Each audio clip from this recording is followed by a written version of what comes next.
Terry, you killed this. We get bigger and bigger. Check out my watch in the fixtures. Either get left or get with us. Feel like a chemist walking. Hey, I'm KEEZY the Coolnerd, and I'm a rapper and producer from the Reynoldsburg, Ohio area. I just finished the last vocal takes for my new mixtape, which is called Cassette, which is going to be an ode to 90s hip-hop and just hip-hop in general. So check for that. You can find me anywhere, KEEZY the Coolnerd, on Instagram, on Facebook, on X or Threads. Anywhere you see KEEZY the Coolnerd, you know it's me. I've been doing a lot of stuff on TikTok with playing bass and doing my bass journey of learning more instruments and learning more production styles. So come on a journey with me and learn with me. Let's just have some fun. 777, I'm feeling lucky. She said that she really do love me. Got a good regardless, she want me. Never been a time I was lonely. Let's get into Pretty Peace Tea. What we sipping on? Yo, hold on. Before we get into it, we got a special guest today. Hola. Okay. We really gonna get into some tea, y'all. All right. So first up, listen, we got Tyler Perry now. I just want to say this. I don't appreciate the slander he's been receiving lately. Mm-hmm. Okay, Tyler Perry's the GOAT. Y'all know I'm not gonna get into that part. But anyways, so I promise to God, and we're gonna show the screenshots. The Shade Room, every other blog literally posted Tyler Perry is now the owner of BET, right? Yeah. You saw that, right? Yeah. Now there's a post saying that he offered Paramount like $3 billion to buy BET, and they declined him. So now I'm just confused. Like, does he own it? Does he not? So we did some research, and we actually found out that he actually owns like BET Plus, and then him and Diddy are actually trying to like collaborate and buy BET as a whole. So he just owned the streaming service, yes, not the company in itself. Yes. So the media then jumped. It made it seem like he had already bought it. And come to find out, there were several people who were bidding on BET, just the BET network.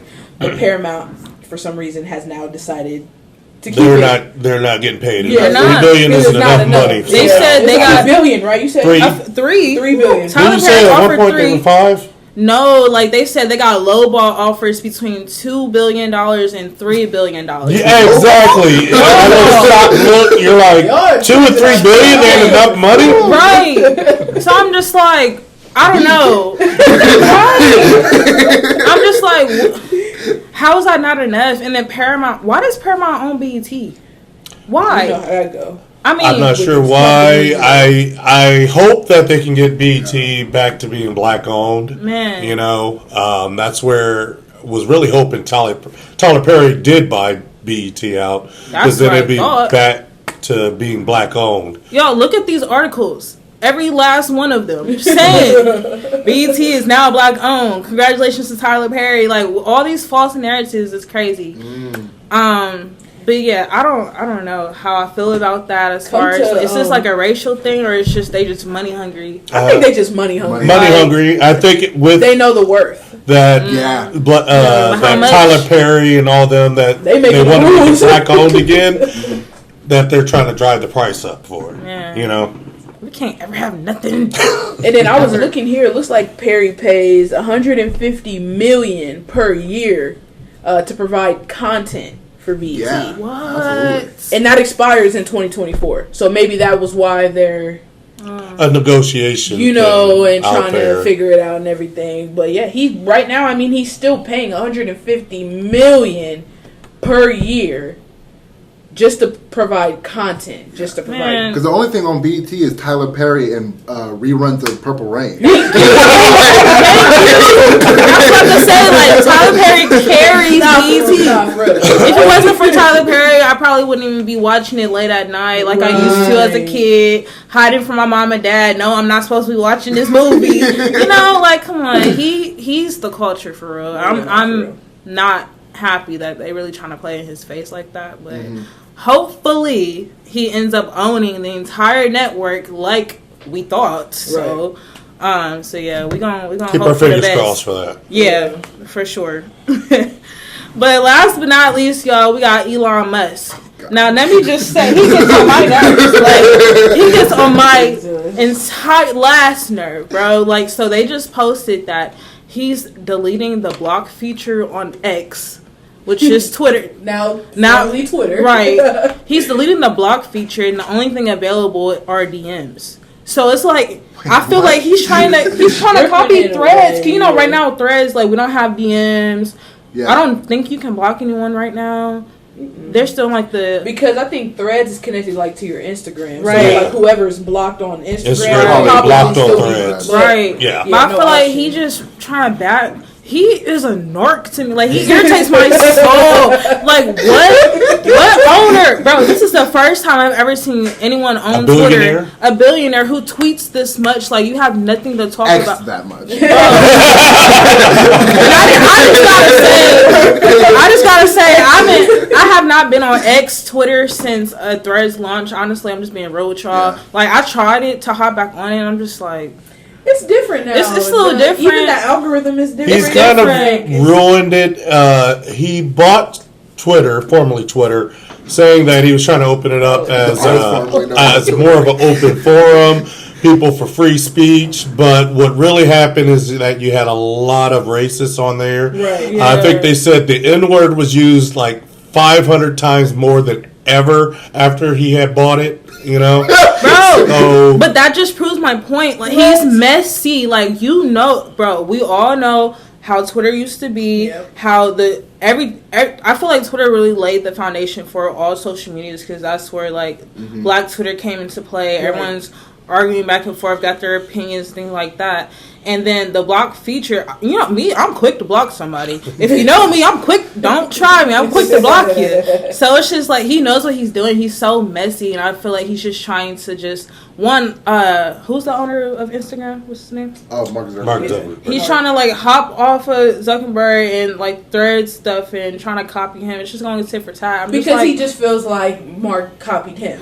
You know, bro. Well, Mark seen an opening that he saw that what he was doing to Twitter, and he saw an opening. So he probably had Threads sitting out there for who knows how long. For real though. And then all of a sudden, he's screwing up. All right, this is a perfect time to launch Threads now. Same thing with stories and Snapchat and Reels and TikTok. Yes. Like, okay, y'all messing up now. Let me make all opening. That's capitalism now. Yeah. That's capitalism. It is what it is. I feel like he just taking everything so personal, and it's just like, bro, who hired this? No, he hired himself. He bought it. So answer my question. As you say, he has so much money, he literally can do whatever he wants. Yes, but no one can say no. But it also shows you. It's going to take. It also shows you being a billionaire doesn't mean you're a genius. Right? Yeah, it doesn't mean money does not make you smart. No. Money does not make you a better person. Because you wouldn't buy Twitter for what was it, $54 billion? Like, and it wasn't. And it wasn't even making money at the time that he bought it. Right. You know, so you paid way too much for it, and now you're basically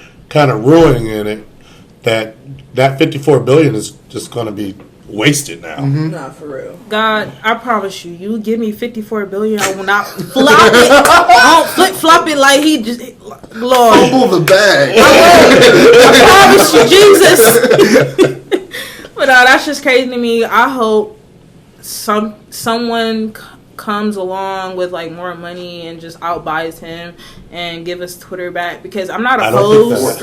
I don't think it'll happen. It probably won't happen because he's ruined it, the worth of Twitter, what it probably was, and with him buying it and what he's done, it's probably worth less than that now. That's so true. Yeah. If he was to sell it, he would be taking a big loss. And then y'all peep the logo. Why is it black like Threads? Bro, he gets on my nerves. I just feel like he's trolling at this point. Yeah, aren't those two supposed to have an MMA fight? Oh, are they? There was something that they're like,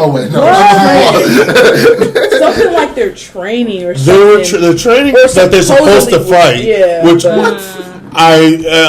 of looking at George St. Pierre is training Mark Zuckerberg. What?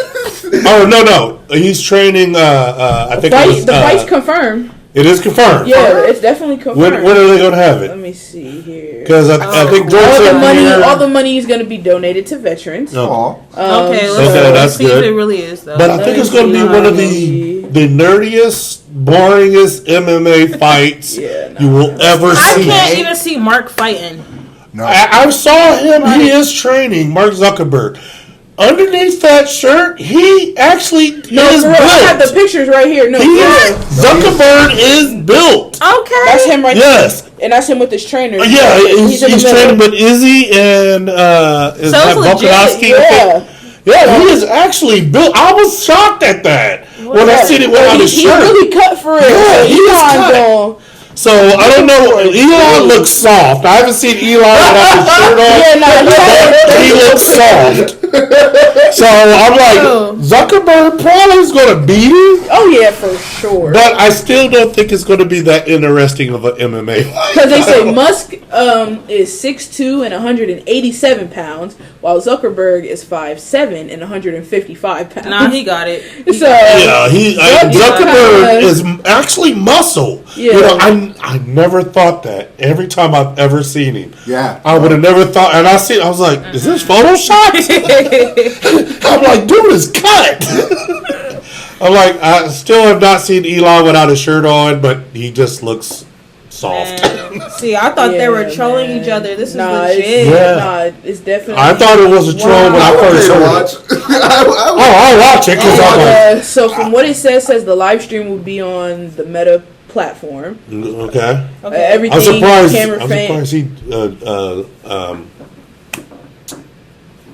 Elon agreed for that.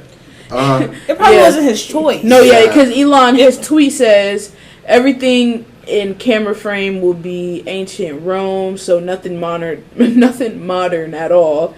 I spoke to the PM. What does that mean? What does that even mean? I said he spoke to the PM of Italy and Minister of Culture. They have agreed on an epic location. So it's not in America. No. They're definitely going to try. They're fighting in Pompeii? Yeah. I've never even heard that as any fights ever happening really in Pompeii. That's not what I've heard of Pompeii about. That's his gladiator. Is that what Elon think he is? Is a gladiator now? No, he thinks he's gladiator.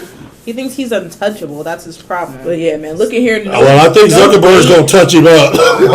He need to humble him real quick. I'm glad Mark gonna be the one, cause no date yet, but it is set to happen August 11th. Past August 11th, they were talking about it. Well, let me check. Wait, today's the 19th. Yeah. So, after a month with no confirmation outside of Elon occasionally tweeting some random threats, Zuckerberg goes on Threads and announces that he's given Musk team a date for the fight, August 26th. This was as of 4 days ago.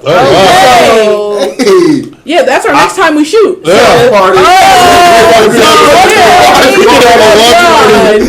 We'll love to see that. Okay, so we're gonna try to do something. Maybe I don't know. Maybe like a live party. I don't know. We could try to do a watch party on it or something. Like on YouTube or something. Yeah, like a live reaction. So we might go live on YouTube. Stay tuned for that update.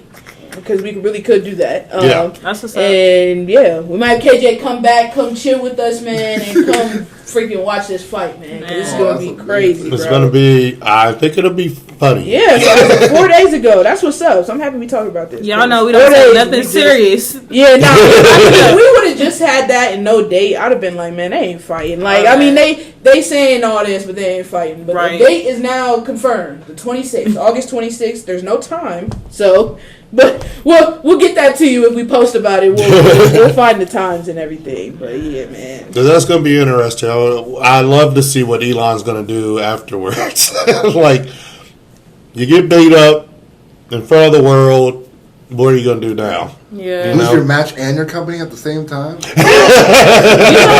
you know who Elon reminds me of, like, Chris Sales. As far as, like, the trolling aspect, always want to be seen, always got something to say. Yeah. Like, go find something else to do. Like, make a new app. Being a billionaire and some of the things that he would comment on that people, you're like, why are you even saying anything? Like, you are rich, dude. Like, you don't have to say anything. Like I said, it's the first owner of Twitter I've ever seen tweet this much. I'm like, why are you on my timeline? I don't even follow you, bro. Like, why? Like, It's a public service announcement. Man, he blows me. So what? Here we go. Let me retract on the 26th. Oh, one day, so he announced the date. Elon didn't accept that date. He did not accept. Well, he hasn't accepted it yet. Oh. So then, as of August 14th, Zuck goes on, I believe this is Threads, a whole week, and says, I think we can all agree Elon isn't serious and it's time to move on. I offered a real date. Dana White offered to make this a legit competition for charity. Elon won't confirm a date. Scary. Then says he needs surgery and now asked to do a practice round in my backyard instead. If Elon ever gets serious about a real date and official event, he knows how to reach me. Otherwise, time to move on. I'm going to focus on competing with people who take the sport seriously. So Then, maturely, Elon says he's going to drive to Zuck's house anyway to fight him. Oh my God. So he says, it's getting ghetto. So then Elon is on Twitter and he says for the Tesla FSD test drive in Palo Alto tonight, I will ask the car to drive to at, I believe that's Zuck's address at on Twitter, but at whatever his name is, house. We'll also test latest X live stream videos so you can monitor our adventure in real time. If we get lucky and Zuck, my tongue actually answers the door, What? the fight is on. Okay, I think what happened is Elon saw Zuckerberg with his shirt off and he got scared. And said he was training with real MMA fighters, like, he backed out of it. Bro, Yeah, he's so so then practice at round the in your end- backyard. Yeah, a practice round? What is that? and he better open the door. Like, what? What are you talking about? The man challenged you in front of the world to a fight. Oh, he's saying the and tongue. you back down. The tongue emoji apparently means cock or suck. So he And basically was saying, if we get lucky and Zuck my cock or Zuck my cock answers the door, What the type fight of is Mad on. Libs is this? Like, I think like he's trying to He's like trying to- come at him, but yeah, it's not. that did not it didn't translate because it doesn't make Yeah. any sense. But yeah, so then closing all of that out. All of that was as of August 14th. Okay. And then they said, is the fight ever going to happen? And that's the question mark. Where they're at right now, they're like, please just let this hell end. It's not going to happen because Elon is scared. I think that's what it comes down to. He's like any of these other internet trolls, run their mouth when they're on the internet, but then if you go to confront them with that, oh, now they're backing down. For real. Speaking facts, So That's I think hilarious. Elon, he just got exposed. You know, you got punked by Mark Zuckerberg. That's wild. Seriously? Social network. Okay. I'm tired. Worn out. And then the headline for this was how Elon Musk versus Mark Zuckerberg's MMA fight became the dumbest story of the year. No. Because that's the headline for the whole article. Because Elon knew he wasn't going to do this. Right. He knew he wasn't going to do it. And but then you feel me, Zuck started putting in that work, and he's like, "Oh no, never mind." Yeah, he saw him with his shirt off. He saw him working with Israel Adesanya, Alexander Volkanovski. He's like, "Oh no, never mind that." Elon built like a potato anyway. So Exactly. he had no chance. I heard. Oh, that's what Elon was training. George St. Pierre was training Elon Musk, and George said that Elon was stronger than most men, which almost like, how much did Elon pay you to say that? Right, George, you were a world champion, one of the baddest MMA fighters, and you're saying that Elon Musk stronger than most men. I wasn't buying it. Yeah, I know. All right. I love you, George, but I ain't buying that. Absolutely not. Oh, y'all. Like I said, I'm exhausted. So, looks like we're all out of tea for today. Keezy and Unk, back to y'all. 7-7, I'm feeling lucky. She said that she really do love me. Got a good regardless, she want me. Never been a time I was down, I'm in love. I don't get enough. Don't care what it is, cause I know what it was. Tell me, little mama, why you always wanna fuss? Why you wanna treat a nigga like a scrub? Only wanted you, but you always wanna judge. Tryna work it out, really wanna give up. Get around you, I can't help it. Miss your perfume, I can smell it. You need your nails done, I'ma sell it. I put VVs through your necklace. Just gotta make sure that you special. You want a business, I help you. You a part of me, you a vessel. I ain't a player, we level. Few bottles in my blackout. Whole lot of women in the club looking bad now. Got my shorty pissed off, staring in the background. One wrong move, flip this bitch in the smackdown. Keeping my composure, feet all on the sofa, screaming.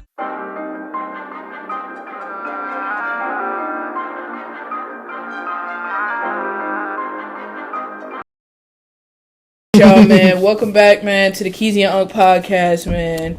It's the kid Keys. I'm Monk. KEEZY the Coolnerd. Got our guest here, man.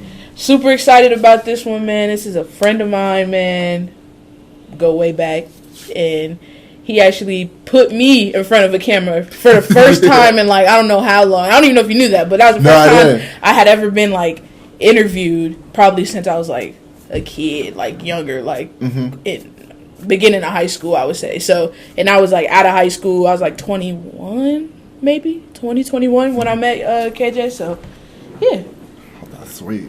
Full circle. Full circle moments here, man. Yeah, I'm excited with this because when I seen him at Retro Fest, and I seen him perform, and just the energy he had on stage, and I mean, you could tell that he really loved what he was doing. Right. You know what I mean?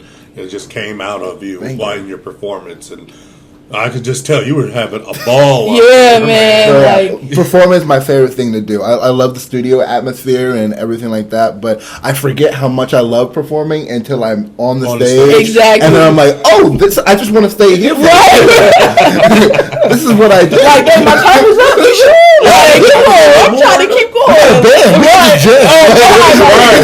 And that's what it felt like, bro. Like, it just felt like a moment, like something, like it felt like a real, like, you know what I'm saying, like, you know how you see performances and, you know, there's always things that could like improve, but I just felt like just seeing you in your element, like, bro, this guy's got it. There's nothing else, like, it's done deal, like, just somebody just needs to come just sign this man, or just throw him a lot, like hella cheese or something, bro. Like, bro, he's got it, bro. No, creativity, just all that. Yeah, his creativity. I've listened to the music, and what I love too is that you have that 90s feel in your music, and that relates to me just at my age of growing up, because I'm, you know, 90s music is my thing. So you still have, you bring that 90s and still stay more current in your music. You know, you mix them both together real well, and your sound is like, I love your sound. Thank you.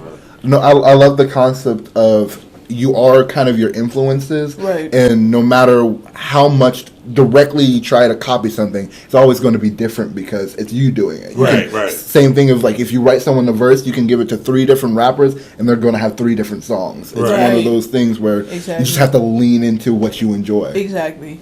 I love that, man. I love that a bunch, man. That's... See. All right, so you wanna start it off first? Start it off with some questions, man. No, let's see. Well, are you from? Were you born here in Columbus, or? Yeah, I was born in Reynoldsburg. Born and raised here.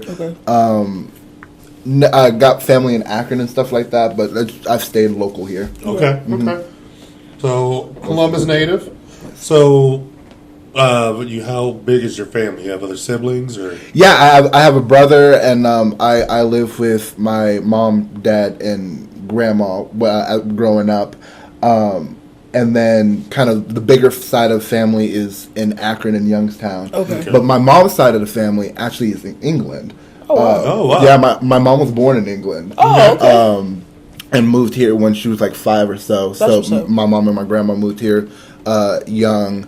And so a majority of my family on my mom's side is in England that I haven't met because I haven't gone to London. Oh, okay. You have Plan. Oh yeah, absolutely. Cool. Yeah. That's good. That's good. That'd be good too. I mean, that's your other side. Like, it's the whole other it's side. gonna take you to a different realm. Because they have hip hop and everything out there as well. Oh, they UK drill. I mean, Slick Rick was one of them, right? He was from England, right? Yeah. I believe so. 21 Savage. 21. Yeah. 21 is too. I forgot about him. Yeah. He's in trouble right now. Hey, shout outs to 21. Hopefully everything works out well for you, bro. But and I follow with the English with the underground with the battle raps. Right. Yeah. I mean, they are doing their thing out there. Yeah. So you go out there with them and with your sound, and I'd like to see what you come back with. For real, out there, to make an experience and then come back and like the music you create, it'll probably be just crazy. Like it'll be a different level on there, out there. I listen to UK drill just for the accent. Yeah, purely for the accent. So what was it like for you growing up? It was good. I kind of grew up in the Reynoldsburg area, going to Baldwin and Summit, and I was a theater kid, so I was always in like the performing arts in that section, doing musicals and straight plays and everything like that. Cool.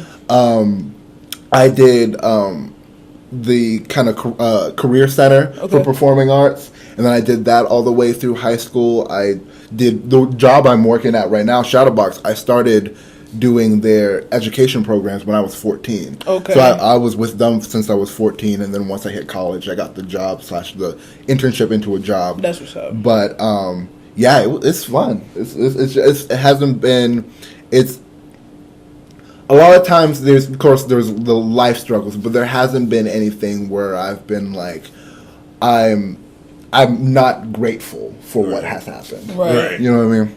That's good. That's cool. I like that. Because everything's a learning experience, Of and course. everything's going through. Yeah, you should always take something out of every. I always say every day learn something new. You know what I mean? So, do you think with you doing that kind of and starting at 14, kind of being into theater and stuff like that, that poured into your visuals and into maybe like the way that you kind of create your visuals and you like that? Because your visuals, I'm just gonna give you props. They're crazy, and I was watching them like, you know what I'm saying? I just can tell that you put like your time into like kind of just like the concept and like making sure that like it comes alive, you know, because sometimes videos don't translate, but watching all his music videos, like they translate, like to me they translate. I'm like, okay, yeah, I like this. This is some funky stuff right here. Concepts are like a big thing for me, like kind of getting a story and a through line, and that kind of comes from the theater side, and also really into Pink Floyd. So the concept album, like The Wall, and having that strict thing of you are you when you're in your music and everything like that, but you can be a character. You can be the Slim Shady. You can be this. You can make something that, or the MF Doom. You can have a full character and play with the idea of different storylines and different things, and have a whole kind of multi-universe in your own music. Exactly. And things connect with each other of the era. I love eras. Like you look at Kanye, he's like, you have the backpack, and then you have the funky shades, and then you got the kind of red power, and then you got the Yeezus diamond mask, and then you got Jesus Kanye. So many eras. You got the eras off of like 20 years of music, and the same thing with the Tyler the Creator going from horrorcore to jazz. Yeah. It's a big switch, but kind of being more in tune with yourself and finding where you're at, and finding that, okay, here I was the high school class loser, and here I'm the person that can't find what love is, and here I'm the coolest dude doing cassette tapes, and that's kind of the progression of like finding where you are and putting that out in the music. That's what's up, man. And then making it fun so people don't like. So people are kind of seeing it, because nothing's like, even reality shows are doctored up into in some form or fashion. So like finding that basis and then putting glitter on it. I like that. Throw a little glitter on it. It's going. So growing up in your household, what were like musical influences that your parents and had out there? Yeah, my parents were big into CD collections. So like there would in our kitchen. There's the knives and forks, there's the bowls, and then there's literally a drawer of CDs. And then in the basement, there's duffel bags. Like, you think money's in there, but it's just duffel bag of CDs. And I'll go in, and I'll go every time. So my mom's really into, like, Maxwell. Okay. And that R&B side. Yeah. And Maxwell's the Mary J. Blige's, the D'Angelo's. Okay. And then my dad's into the Jay-Z's, the Jeezys, the Biggies, and everything like that. So that kind of got into me there. And my uncle is really into Parliament Funkadelic, and that's what got me into that thing. Okay. And as you get all these different influences from the people that are older than you, you find the connectivity in my dad's listening to Dre, but I heard that same song in this Parliament song that my uncle showed me. Right. How does that connect? And then you get kind of the line of sampling and how far back it goes into music is just building. It's a big universe of just building on each other. Right. Mm-hmm. And that's kind of been the main lesson of all the music the older people have shown me, is that yes, here's a rock song, but that rock song was a blues song, which then was a tribal song, which then was just drums. Like it's a lead up into everything. Right. So yeah. See, that's what I like about this man. Like, you could tell like his interest in music and the different genres and how it's progressed over the years, and you seem to take that deep dive into that. You know, like. Yeah, how did this rock song? Yeah, it started off with a blues song, and you see that progression, and you're like, you soak all that in. Yeah. And I feel like in your music, you kind of put that out there. You know, I really feel all that in your music that you put out. And that's why, I feel like I love it, because I like 50s, 60s, 70s, 80s, 90s. I love all those different eras of music, and I think you incorporate that into your music out there. I appreciate it. Yeah, but ask me to do Pythagorean theorem, and I could not.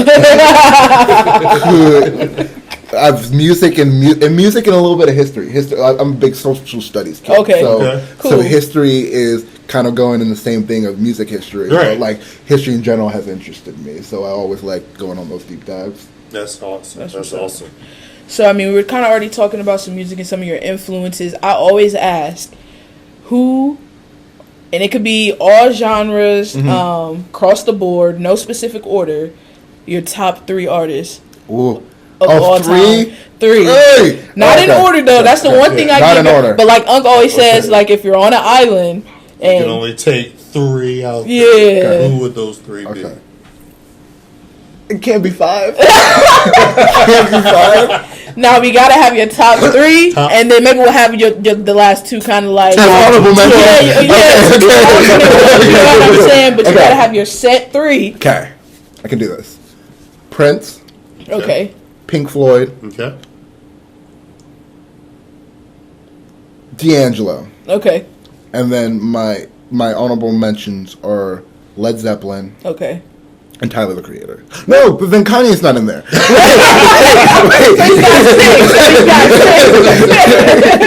I love how the spread of the genres too. No, for real. Like, it really Prince, shows your... like, okay. Mm-hmm.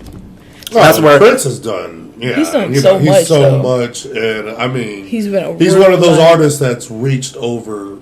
Across the board. Yes. Everybody. Yeah. Everybody. One of those where you could go to a show and you could see any kind of walk of life there. Yeah. Crying, seeing Prince. You know what I'm saying? And there's only a few, I say even a handful of artists that really are able, that can do that. That can actually solidify that. Yeah, so that's and his band's so tight when he plays like that. That's kind of the main influence of my live shows. Okay, seeing Prince shows, because like during Good Things, I always do the hit me on the one, doom, doom, doom, those kind of hits. Yeah, and I got it from I was listening to a Prince live record, and he was doing the same concept, and he's like, hit me 25 times. I'm like, what? And then he's like, boom, boom, boom, boom, boom. I'm like, oh, that is sick. Okay, that's what's up, and I didn't even know that, so now I'm gonna have to go back. You gotta even know, but that's what's up, and that, like, again, that just shows just how you're using the things that you're influenced by and that you love, incorporating it into your music, into your daily. It's really just your daily life because you're an artist. You know what I'm saying? So just what you do, you wake up, you might just throw it all, listen to it. You know what I'm saying? And then it just starts, and then you're a history guy, so you kind of just go back, you're like, you know what, I like this, and then incorporating it is just, it's dope, and you execute it well, like you know what I'm saying. Like if you didn't tell me that and say I didn't know anything like about Prince, I wouldn't have even know. I'd be like, oh, KJ started that, you know what I'm saying? And then like, so that's just how dope it is, just to see it firsthand, just me being a consumer, just watching, like. Oh, I appreciate dope, that, bro. because I never got the stance of like, oh, that's old music, or I'm not gonna listen to that. That's for old heads. That because in the sense, we only got 12 notes. Right. We all only got 12 notes. The only reason there's genres is because it's the way we feel the music. Right. Everything's from feel. So if these 12 notes, same melody, same kind of, if you play the Nuck If You Buck melody as a jazz piece, it's going to be a jazz song. Right. It just depends on what kind of made it popular. That's everyone's like, oh, that's what I like. Exactly. So have you always liked playing with a live band too? Oh yeah, actually I haven't done a show with tracks yet. Yeah. Yeah. I haven't. I'm not opposed of it, but I really like the feeling of a live band. I like the extra energy that comes from the people, the extra energy that comes just from live drums in general, and it's so much more flexible because I know I'm not perfect, so I'm prone to maybe mess up, flub a line, maybe not remember what verse is coming next. I've done that before, but just to be like, look at someone like a band member and be like, we got you. Right. Like, oh, I don't know what's coming up. I can point to him and be like, solo, please. And no one knows the difference because they could have been a playing solo or it could have been me fucking up. Right. That's what's up, man. I've never got a chance to work with a band, but that's like something on the bucket list. Like I've always wanted to do just something more intimate, because you know, like the kind of music that I make is a little bit different. So I've always wanted to just take off, strip the track. You know what I'm saying? Like strip it down, find the people, and actually just do it live. Because I feel like, I mean, just watching you, like, it inspired me. I'm like, I gotta definitely get a band, because we definitely gotta get a band, because this is crazy. Like the energy, I could just tell, just like it's a different feeling compared to just, well, again, like you said, just kind of just rapping over your tracks is what normally is what I do. You know what I'm saying? So you know what I'm saying. So I definitely could feel and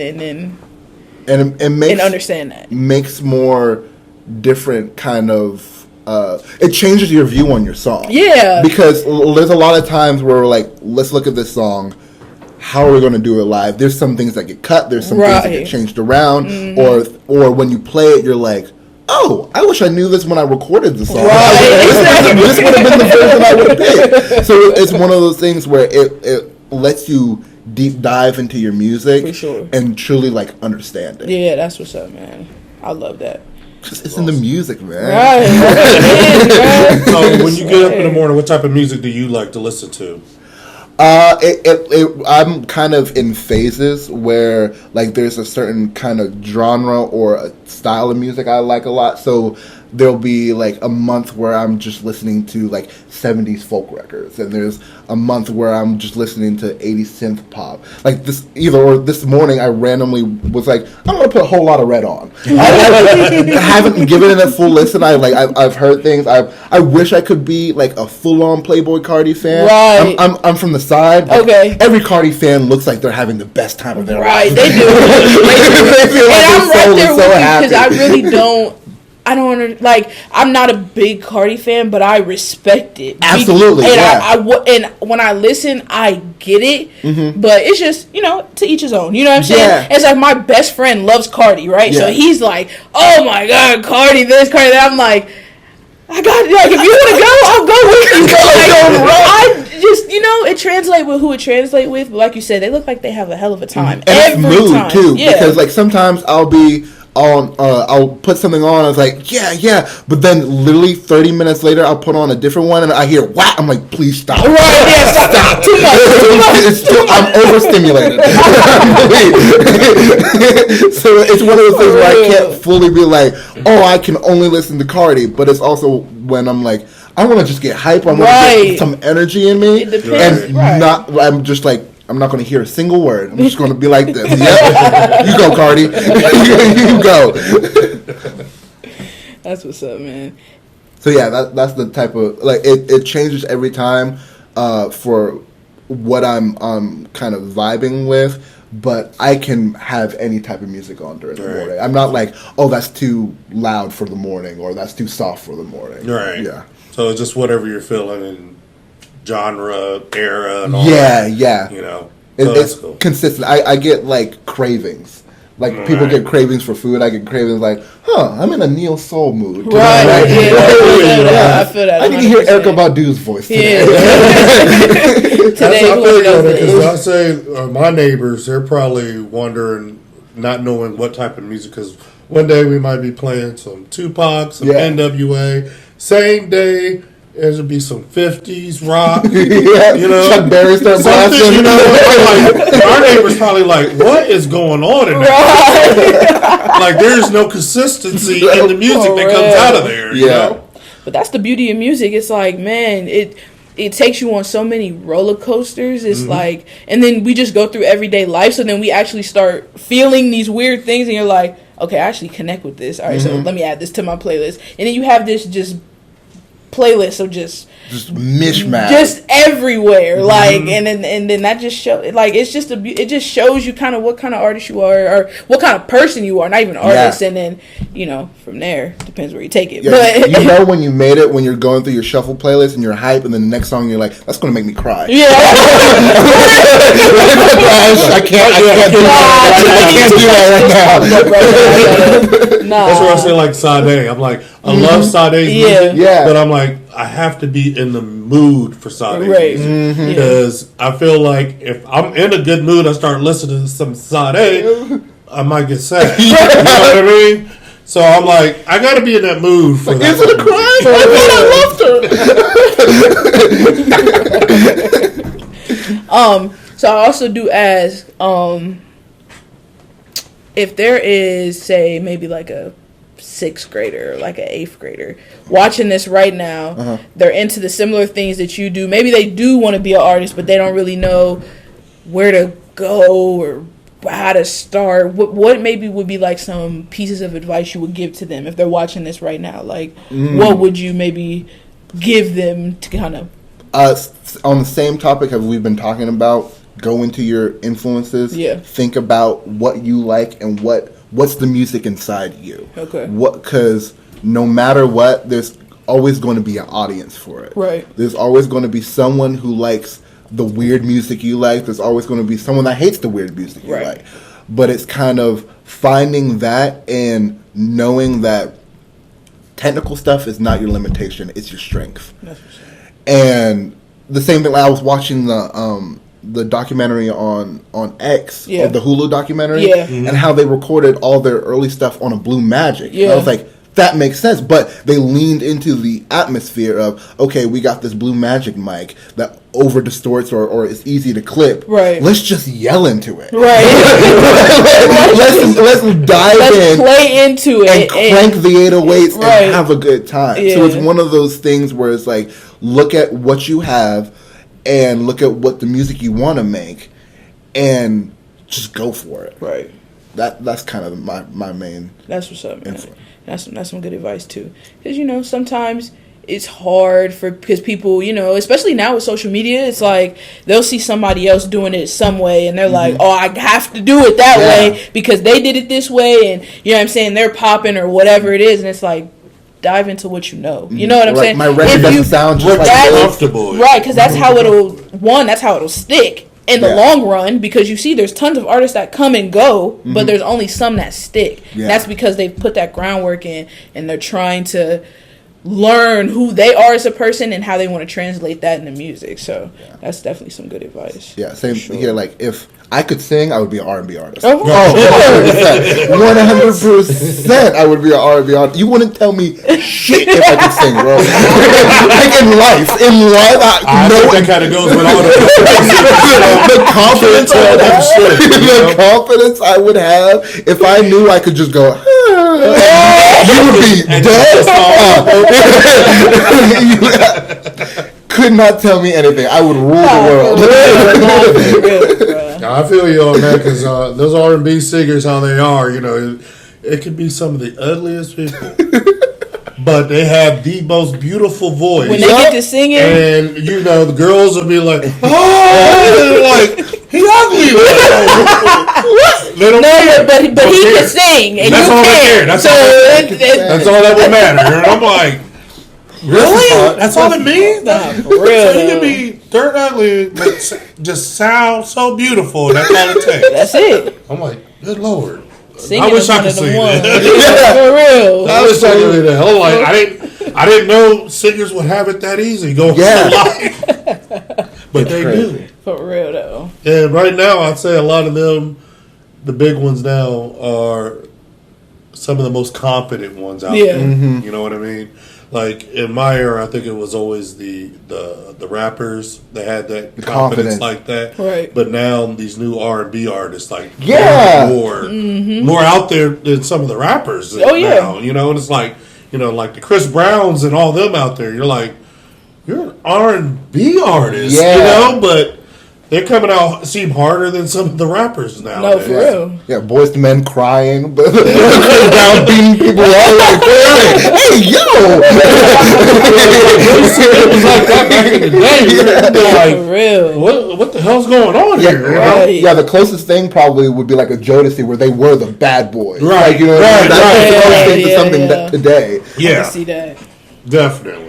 And like, those R&B, Jodeci and all that, they were running things at that time, Mm-hmm. And now, I don't know, just how the artists now, the rappers and the R&B artists out there, like, I don't know, just what you would see out there, the craziness used to seem to be more of the rappers back in the day. Mm-hmm. Now you got a lot of these R&B artists that are out there being hard and doing some crazy stuff. You're like, you guys were supposed to be the gentlemen out there. That's how y'all were thought of before, But no, like I guess like you said, like Jodeci came in, they were kind of like the bad boys, They got the Timberlands and everything when they're coming out, and it kind of progressed after them, like that.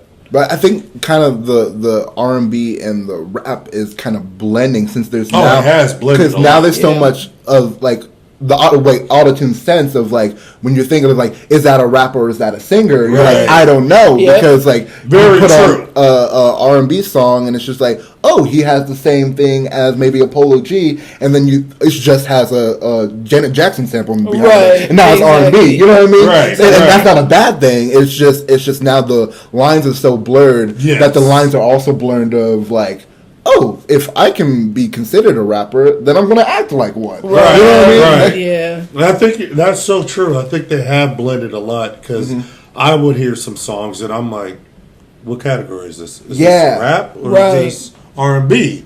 Because they seem to be singing, but they also kind of rapping. So I'm a little lost. I think with that now, that sound has kind of created its own wave because it's like kind of once more of that started becoming more popular, it just kind of kicked down the line of music, and now it's like, but we I don't even know. Genre, though. I mean, like, I think there's like, there's different sub ones, but strictly just the singy auto-tune is like, because it can go so many routes, it's hard. Like, what would you even? I don't even know how to categorize it. Because it's like, you have to listen. 808s and Heartbreak? Yeah, something like that. Like, but damn near, you feel me? Like, because that kind of, I mean, I don't want to say it kicked off because T-Pain did, do his thing, but really, autotune originated in Dayton. You feel me? Oh, with Roger Trout. Yeah, so it's like, I just think the popularity came. It came when T-Pain really brought it out. But really, after T-Pain, I feel like, because I mean, even when T-Pain was doing it, who was really doing it? It wasn't really. Everyone wanted to get T-Pain so they could get it out. They didn't want to mess it up. But then when I feel like T-Pain kind of brought it in, and then people kind of figured out how he was doing it, and then it just trickled down the line, and then now it created this sub-genre that it's a good genre because they made bad. It's just like I don't know to categorize. Right. It's. But also, I mean, it kind of has stemmed into a lot of other things, too, where you have artists who kind of just overuse it or and it just turns into a lot of mess. But I mean, but I think it got popularized from the Kanye clique of like 808s drop. That's what I was. And then 2008, and then the same kind of year, either a year after or the same year, Cudi dropped "Man on the Moon," and then after that, Travis Scott was producing for Kanye and writing for Kanye, and then Travis dropped "Rodeo" and Astroworld and stuff like that. Yep. So that it was like boom, boom, boom. Because even Uzi was on Hot 97. There's an interview with Uzi's on Hot 97, and they're like, "Don't play it in a boom bap. Play the 808s kind of beat." Because then the same thing, Drake rapped over the "Say You Will" on the Best I Ever Had. Right. So that whole kind of Kanye bringing like, this is what we are sounding like now. Right. And then everyone was like, yes, sir. Right. Yes, sir. No, they try to play Kanye and we, Ye's Ye, but but if we're gonna talk Ye strictly music pioneer. Pioneer. He pioneered hustle because I didn't even know. I watched a documentary, so I didn't know half of the stuff that was going on that he did or what he endured in his starting process. And then the people around him who have went into be these big people or who were already big who didn't really pay him any attention, and now look at where he went. Where he went, and it's like, bro, all of that was probably fuel. You feel me? Right. He was always the underdog. He always was. Mm-hmm. So then when he went into his different eras, he was already setting a tone. But then, like, for the auto-tune, more the singy kind of shit, 808 Heartbreaks. Like, I feel like that set a tone. And then from there, because then I'm like, after that, like, if I wouldn't say I probably would have said, like, Travis. Because as far as, like, the auto-tune kind of popping. Because that's when I was like, okay, this is where it could go. You know what I'm saying? Right. But I heard and I was like, this is hard, too, But, again, it's, like, ears, of course. But I don't know. In the same era, Akon Respect. was Exactly. Akon, yep. Yeah, and Akon was an era, too. But oh, yeah. Yeah, like I told you before, how I feel on Kanye as a whole. Yeah. But, well, I didn't hear this. Kanye as a whole, I'm not feeling him. Okay. You know what I mean? As a person. As a person. There you go. Yeah, okay, cool. Right, I'd say that was probably after his mom had passed away. Yeah. But like I said before, I won't take anything musically away. He is a musical genius. Yeah. He has done amazing things in music and has taken it to other levels out there, but what he says out there publicly and put out there, you're like, okay, Kanye, now you need to just shut up. Right. Say it over to the music. Right. To the music, because you speaking out and the things that you're saying is a little out there. Right. You know what I mean? And it's to say, like, even slavery, like, oh, it feels like that was a choice. No, nobody chose it. Right. Nobody would choose to still be a slave. Right. Okay, that's not a choice. So for him to say something like that is just like, okay, I'm a little done with you personally on that aspect. Right. But when was this day?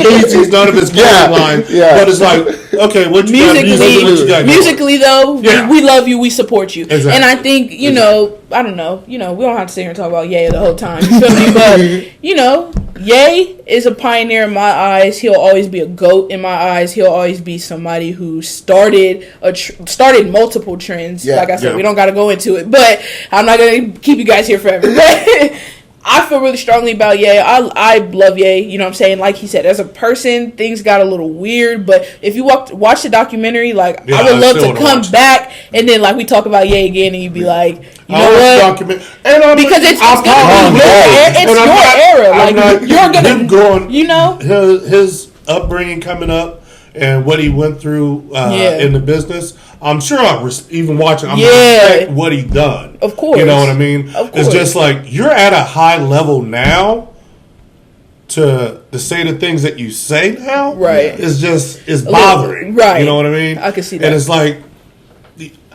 you need to be a little more educated on some things. Yeah. You know, and I don't know who's in your ear or who's messing your head up. Right. You know, but let's get on musically. Hey, Kanye, you are the man. Because his albums are events. Yeah. Right? Oh, especially in the later catalog. I always thought I was kind of a diehard college era, college dropout, late registration, graduation, those kind of trio.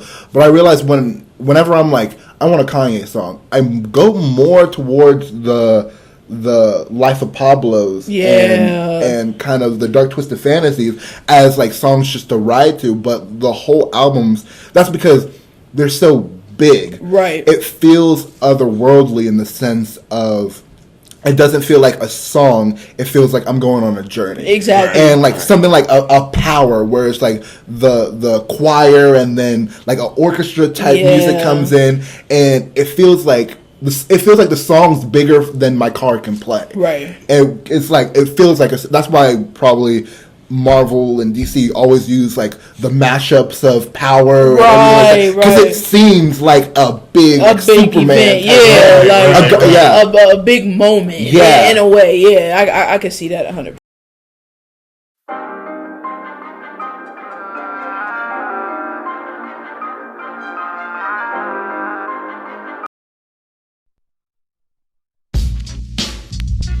Yeah.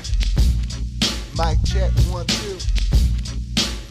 Check me out, cuz I'm a bad boy. Check.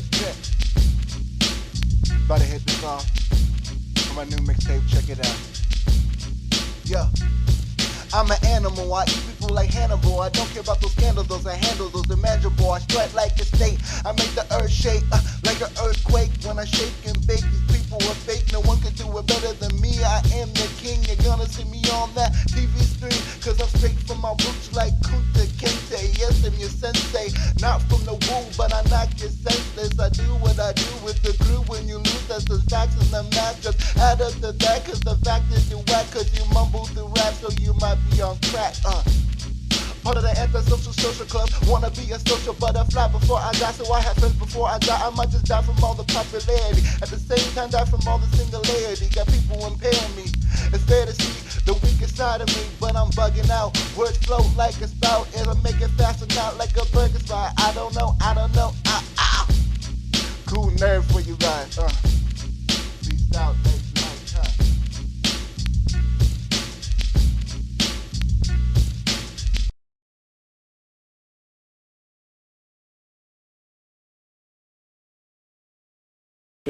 Man, so what's your process when you're doing music? Like, do you like get some, already have a song already written out that you try to put the music to, or you like to listen to the music first? Or I normally make the music first, and then whatever kind of the music's telling me, that's what I kind of write to. Okay. There's been a lot of times where I do have a snippet of a verse or a concept. A lot of times concepts are a big thing. Like I want to make a love song. I want to make an R&B song. I want to make a song to headbang to. Like that kind of goes into it.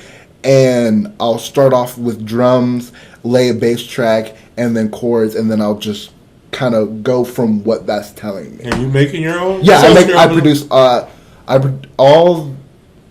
but I think 3 or 4 songs in my catalog are produced by me. Oh, that's what's up. So you produce your own tracks? Do you mix, master, do that kind of stuff all on your own? Or I mix a lot of songs, but my the OD project was mixed by one of my great friends, Anthony Dake. Okay, he's amazing.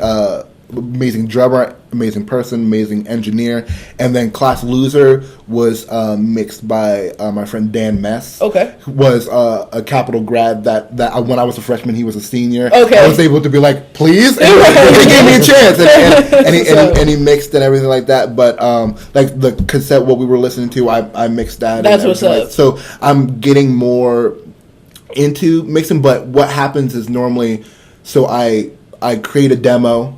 I go to someone like, hey, this is the song. What do you think? They give me some notes. I change some things. And then a lot of the times, the song sounds like the demo. Okay. It's just more of a cleaning up. Of course. That's what's up. So pretty much, you just kind of have somebody maybe just touch it up. Yeah. If need be, but pretty much you're doing damn near all of it. That's what's up. Yeah, because a lot of times I always make music no matter what. So I'm making songs out of the blue, and then I realize, oh, this song kind of sounds in the same vein of this song. And this song kind of sounds this song. And this, if you think about what I'm saying here, is kind of the story of here. So it kind of naturally creates its own vibe. So I kind of put my songs in folders of like, these are all songs that might go well together. And these songs might go well together. And like making OD, I'm like, okay, I have a bunch of these songs about love and about love lost. And I'm like, okay, and then the kind of one of the drug type of thing came in. I was like, okay, so we got this overdosing thing, but we're not talking about drugs. Well, of course. But we're okay, we're overdosing on love. And then after you get those core songs, like your core 4 or 5 songs that you built the concept over, it then turns into, okay, now I need a song where I'm over her. Right. Now I need a song where oops, I'm not. It then becomes okay. Here's what is laid out, and here's the story beats that are missing. Okay. And what can I make to represent that? That's what's up. I like how your mind works on that. Yeah, you know? That's what's up. So, do you have any like a certain team you like to work with, like a videographer, bands, certain people like?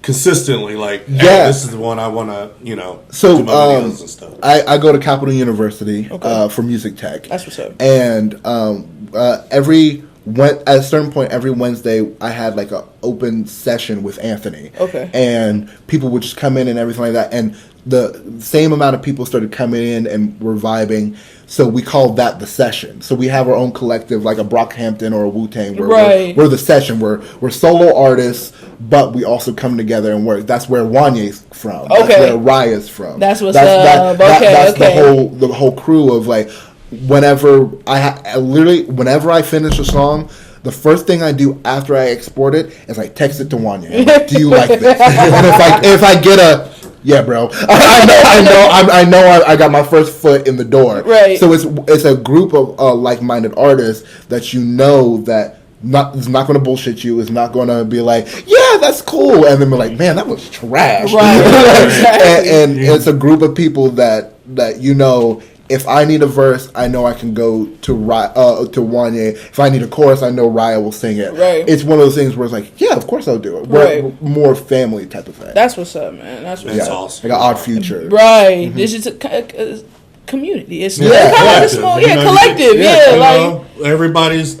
You're helping each other. Exactly. And everybody kind of has the same goal. They all are trying to, all aspiring artists. Everybody's trying to get it out the mud. So it's like, that's what's up. Yeah, I like that. Yeah, no ego is a big thing. Yeah. As long as there's no ego and everybody is good as a collective communication. Like you said, people you can rely on. Yeah. That is really important. Be able to send it and be like, tell me if this is trash. It's trash, bro. All right, cool. Billy. 5 hours gone. But, you need that, I think. You need those people that'll be honest with you on there, to let you know. Because you don't want yes men. Like, oh, no, that's hot. And everybody else is like, this is trash. And even the opposite, when, like, on cassette, there's a song that I didn't think fit the project. But early on, I made another song that was kind of the same vibe of it and put it on the project. And now it fits. But before I was like, I don't know, man. I can't hear it. Right. And I listened to it with Wanye, and he's like, I will stop being your friend if you don't put this. He was like, "Are you stupid? Right.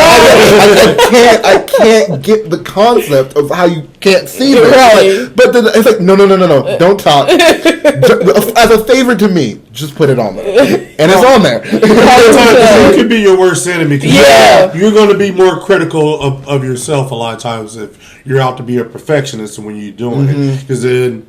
Yeah, you might think it's kind of trash or something, but everybody else will be like, "What are you talking about? Right, that is hot." You're like, exactly. Well, because you're more critical on your own work, Exactly. Which I think that's also, that could be good in a way because that's going to make you thrive to make your work even better all the time. There's so many times where it's like, he shows me a song and I'm like, oh my God. He's like, yeah, I'm scrapping it off the project. I went, that's better than anything what are you talking about?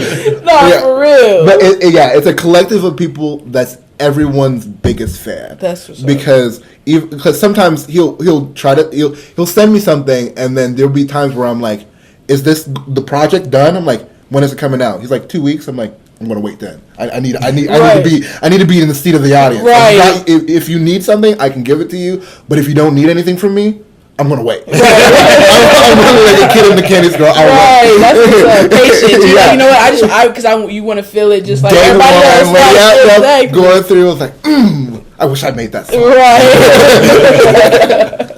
That's what's up, man. Shout out to everybody at the session, man. Absolutely. Love this way. You feel me? That's what's up, man. Oh, yeah. He's annoyed at me a lot of times because there's times where I just text him in all caps his bars to himself. I was like, you hear this shit? He's like, yes, I wrote it. But did you hear it? Like, do you understand what you just did right now? Like, bro. It's not just words you put together. No. You put some crazy. That was deep. What you just said. It hit me, bro. You feel me? Nah, man, we appreciate you, bro. Stopping through. Absolutely. Coming through, man. Blessing us. Yeah, it's been a good interview. I've enjoyed it. Getting to talk with you here. For real, man. It's been... Even the energy in the interview, man. Yeah, you feel me? Like... You know? I love music. I love talking about music. Oh, God, yeah. And that's what I love, bro. Yeah, we definitely could tell, bro. Especially with us doing this podcast. You know, we want to have people that like talking about music. You know what I'm saying? Right. Like, we talk about music all the time. Like, you feel me? Grew up. Yeah. You know what I'm saying? Being in his trucks, listening to music with him. You feel me? So, you know, it's like, it's just how I grew up and how you grew up. Like, it's just... Yeah, I just always grew up with music and loved music. And as I got older, because when I was young, was always like the R&B. Right. You know, I had the Stevie Wonders, Michael Jackson. Yeah. Grew up, and then as I was a teenager, you know, I grew more into hip hop. And your mom, my sister, she was in the R&B. Right. So like growing up, I get the rap album, she get the R&B. Right. That album, you know, she gets some of the hip hop. So that's how it was growing up. And even as I got older, is, you know, like when I was a teen, I liked some of those even older music, but I didn't dive in it as much as I do now. You know what I mean? It was more, I think it was, maybe I shouldn't be listening to this because I'm black. Right. As I got older, like, it don't even matter. It's music. But the music don't have color. No. Okay. It reaches all over. Music I think that more color. people feel that way, you know, and just listen to different genres of music. Exactly. And you realize how that music can touch you no matter what. Exactly. You know, whoever you are. Different ages, different genres. People out there, just try it. Different genres. Try it. You might be listening to like a 70, like, this Lou Reed record I'm going to be listening to. I can't do it. It's for the white boys. And then you're like, that a Tribe Called Quest sample? No.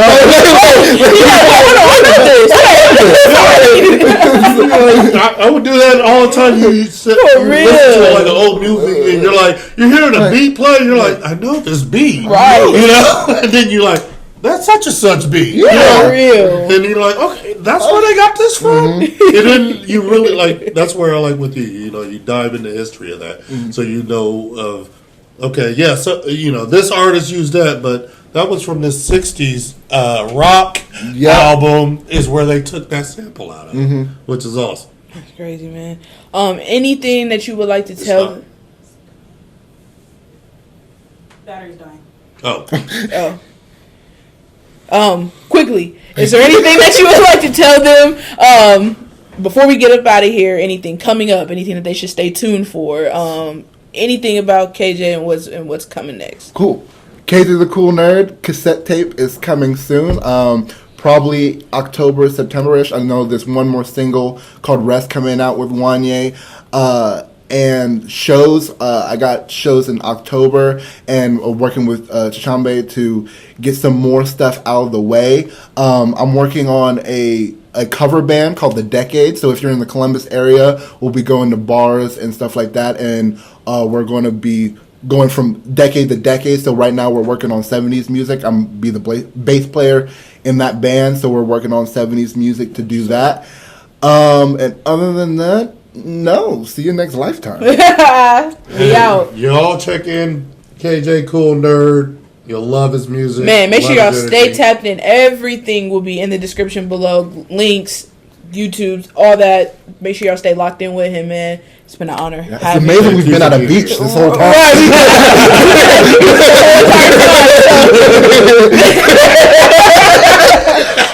I'll pay for our tickets. Now we know. I'll pay for our tickets. But nah, man, we appreciate y'all. KEEZY and Unk. And we out. We out. What's up, y'all, man? It's the kid Keys. I'm here to promote myself, man. KEEZY the Unkon. Goodbye Summer should be out right now. Make sure y'all go tap in. All platforms. KEEZYTHEE Unkon. It'll also be in the description down below. I also do have merch. So if you are looking to purchase, it is limited sizing. So make sure you do DM me on Instagram. And I'll make sure to tap in with you. Get your sizing. Make sure we get it shipped or pull up on you if you're local. You know what I'm saying? Whatever you need, I'm here for you. What is up, my pretty people? It's Pretty P. Make sure y'all tap in with me. Subscribe to my channel at Pretty P TV on YouTube. It's also linked in all of my descriptions and all of my social media handles. Make sure y'all follow me on Instagram at its.prettyp. And yeah, new content coming. I got a whole bunch of new stuff on the way, not just vlogs, so don't come at me too crazy, y'all. But especially behind the scenes content of the KEEZY and Unk podcast, so y'all are just updated about everything that's going on. But yeah, I love y'all. Unk here, aka Oz. Want you to check out my store, Mommy's Little Heart. Go on there now. You can save 15% on your order when you use the promo code KNU15. That's KNU15. Save 15% on your order. Go to Mommy's Little Heart right now. We have women's clothes, sets, dresses, bottoms, tops, outerwear, lingerie, whatever you're looking for. Again, go to mommyslittle.heart.com. In my city, yeah. When the racks touch down, I put it back in my city, yeah. They want me to follow, but I get love in my city, yeah. As soon as I put on, please don't say nothing to forget. Please don't say nothing to me if you wasn't with me. When I've been over backwards for the city. For years I did features for the free. How many ones did I get asked about in 2022? Just 3. Who dedicated their IG to putting niggas on? Just me.